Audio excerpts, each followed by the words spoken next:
Deuxième, l'En-Avant de Guingamp troisième, le FC Guy Primessac quatrième. Dans le groupe B, le FC Saint-Brice. Donc l'AS Saint-Etienne termine devant l'Olympique de Marseille. Au goal average particulier, ils étaient à égalité. C'est donc le goal average général qui a été pris en compte pour les départager. Et l'AS Saint-Etienne a marqué davantage un goal average général meilleur que l'Olympique de Marseille. Dans le groupe B, le FC Saint-Brice termine premier devant le LOSC, puisqu'ils ont marqué plus de points dans les confrontations directes contre le LOSC. Le Stade Brestois termine troisième, l'ABO Questenberg quatrième. Dans le groupe C, le Racing Club de Lens termine premier, l'US Concarneau deuxième, les Girondins de Bordeaux troisième, le FC Pays d'Anast quatrième. Dans le groupe D, la Juventus termine première de son groupe devant le Stade Malherbe de Caen. Nantes-Bellevue termine troisième, l'AS Dirinon quatrième. Dans le groupe E, le Stade Rennais termine devant le FC Porto. Il termine à égalité de points, mais le goal average particulier, à savoir que le Stade Rennais a gagné par 2 buts d'écart, alors que le FC Porto a gagné son match aller sur 1 but d'écart, permet au Stade Rennais de terminer premier, le FC Porto deuxième, Angers Vaillante troisième, le FC Guy Primessac quatrième. Dans le groupe F, l'OGC Nice termine en tête de son groupe devant le FC Nantes.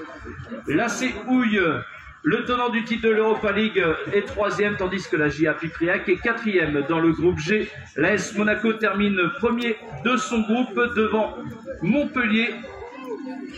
Le BOC termine troisième, le FC Bru quatrième.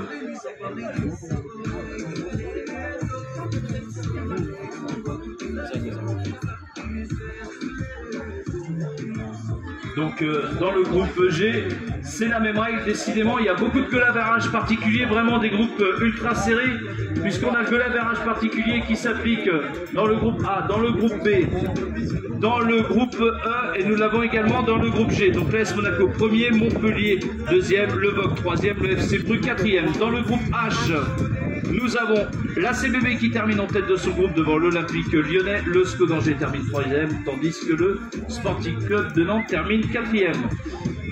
Donc les premiers et deuxièmes sont en Champions League, les troisièmes et quatrièmes sont en Europa League.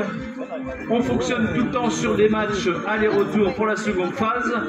Un premier affronte un deuxième, un troisième affronte un quatrième. Et l'équipe qui termine deuxième joue son premier match à domicile, tandis que l'équipe qui termine quatrième jouera son premier match à domicile. Pour le tirage au sort, c'est simple, on va le faire avant de notre côté parce que c'est un petit peu long à marquer tous les matchs. On va tirer au sort les groupes. On va le faire une fois pour la Champions League, une fois pour l'Europa League.